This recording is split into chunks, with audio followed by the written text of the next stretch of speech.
Apa dan bagaimana itu kurikulum prototipe? Berikut adalah penjelasan lengkapnya. Kurikulum prototipe merupakan kurikulum pilihan yang dapat diterapkan satuan pendidikan mulai tahun ajaran 2022-2023. Kurikulum prototipe melanjutkan arah pengembangan kurikulum sebelumnya, yaitu kurikulum 2013. Jika melihat dari kebijakan yang akan diambil para pemangku kebijakan, nantinya, sebelum kurikulum nasional dievaluasi tahun 2024, satuan pendidikan diberikan beberapa pilihan kurikulum untuk diterapkan di sekolah. Kurikulum prototipe diberikan sebagai opsi tambahan bagi satuan pendidikan untuk melakukan pemulihan pembelajaran selama 2022 sampai 2024. Kebijakan kurikulum nasional akan dikaji ulang pada 2024 berdasarkan evaluasi selama masa pemulihan pembelajaran. Kurikulum paradigma baru ini akan diberlakukan secara terbatas dan bertahap melalui program sekolah penggerak. Dan pada akhirnya, akan diterapkan pada setiap satuan pendidikan yang ada di Indonesia. Sebelum diterapkan pada setiap satuan pendidikan, mari kita mengenal 7 hal baru yang ada dalam kurikulum paradigma baru. Pertama, struktur kurikulum. Profil pelajar Pancasila menjadi acuan dalam pengembangan standar isi, standar proses, dan standar penilaian, atau struktur kurikulum, capaian pembelajaran, prinsip pembelajaran, dan asesmen pembelajaran. Secara umum, struktur kurikulum paradigma baru terdiri dari kegiatan intrakurikuler, berupa pembelajaran tatap muka bersama guru, dan kegiatan proyek. Selain itu, setiap sekolah juga diberikan keleluasaan untuk mengembangkan program kerja tambahan yang dapat mengembangkan kompetensi peserta didiknya. Dan program tersebut dapat disesuaikan dengan visi misi dan sumber daya yang tersedia di sekolah tersebut. Kedua, hal yang menarik dari kurikulum paradigma baru yaitu, jika pada KTSP 2013 kita mengenal istilah KAI dan KADE, yaitu kompetensi yang harus dicapai oleh siswa setelah melalui proses pembelajaran. Maka pada kurikulum paradigma baru, kita akan berkenalan dengan istilah baru, yaitu capaian pembelajaran atau CP, yang merupakan rangkaian pengetahuan, keterampilan, dan sikap, sebagai satu kesatuan proses yang berkelanjutan, sehingga membangun kompetensi yang utuh. Oleh karena itu, setiap asesmen pembelajaran yang akan dikembangkan oleh guru, haruslah mengacu pada capaian pembelajaran yang telah ditetapkan.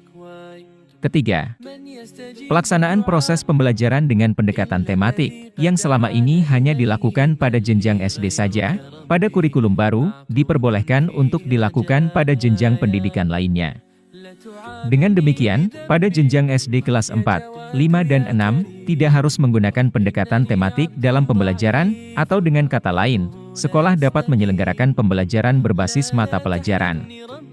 Keempat, jika dilihat dari jumlah jam pelajaran, kurikulum paradigma baru tidak menetapkan jumlah jam pelajaran per minggu, seperti yang selama ini berlaku pada KTSP 2013. Akan tetapi, jumlah jam pelajaran pada kurikulum paradigma baru ditetapkan per tahun. Sehingga, setiap sekolah memiliki kemudahan untuk mengatur pelaksanaan kegiatan pembelajarannya. Suatu mata pelajaran bisa saja tidak diajarkan pada semester ganjil, namun akan diajarkan pada semester genap, atau dapat juga sebaliknya.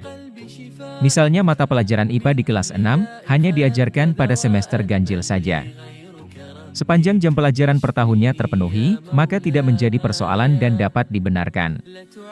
Kelima, sekolah juga diberikan keleluasaan untuk menerapkan model pembelajaran kolaboratif antar mata pelajaran, serta membuat asesmen lintas mata pelajaran, misalnya berupa asesmen sumatif, dalam bentuk proyek, atau penilaian berbasis proyek. Pada kurikulum paradigma baru, siswa SD paling sedikit dapat melakukan 2 kali penilaian proyek, dalam 1 tahun pelajaran. Sedangkan siswa SMP, SMA atau SMK, setidaknya dapat melaksanakan 3 kali penilaian proyek, dalam 1 tahun pelajaran. Keenam, untuk mata pelajaran TIK yang pada KTSP 2013 dihilangkan, pada kurikulum paradigma baru, mata pelajaran ini akan dikembalikan dengan nama baru yaitu Informatika, dan akan diajarkan mulai dari jenjang SMP. Bagi sekolah yang belum memiliki guru informatika, maka tidak perlu khawatir, untuk menerapkan mata pelajaran ini. Karena mata pelajaran ini tidak harus diajarkan oleh guru yang berlatar belakang informatika, namun dapat diajarkan oleh guru umum.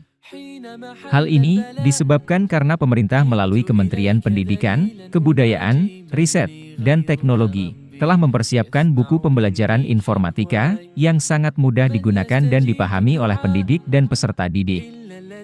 Ketujuh, untuk mata pelajaran IPA dan IPS, pada jenjang sekolah dasar kelas 4, 5, dan 6, yang selama ini berdiri sendiri, dalam kurikulum paradigma baru, kedua mata pelajaran ini akan diajarkan secara bersamaan dengan nama IPAS, atau Ilmu Pengetahuan Alam Sosial. Hal ini bertujuan agar peserta didik lebih siap dalam mengikuti pembelajaran IPA dan IPS, yang terpisah pada jenjang SMP. Sedangkan pada jenjang SMA, peminatan atau penjurusan IPA, IPS, dan Bahasa akan kembali dilaksanakan pada kelas 11 dan 12.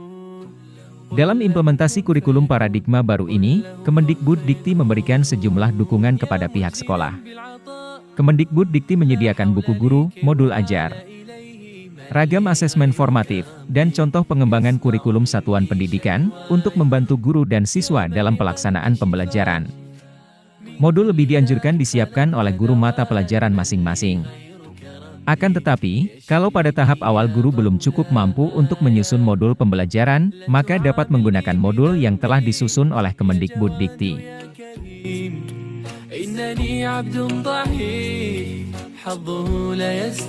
Itulah 7 hal baru yang ada pada kurikulum paradigma baru. Semoga penjelasan di video ini dapat membantu Bapak Ibu dalam memahami dan mengenal kurikulum baru yang akan diterapkan tahun ajaran 2022-2023 nanti.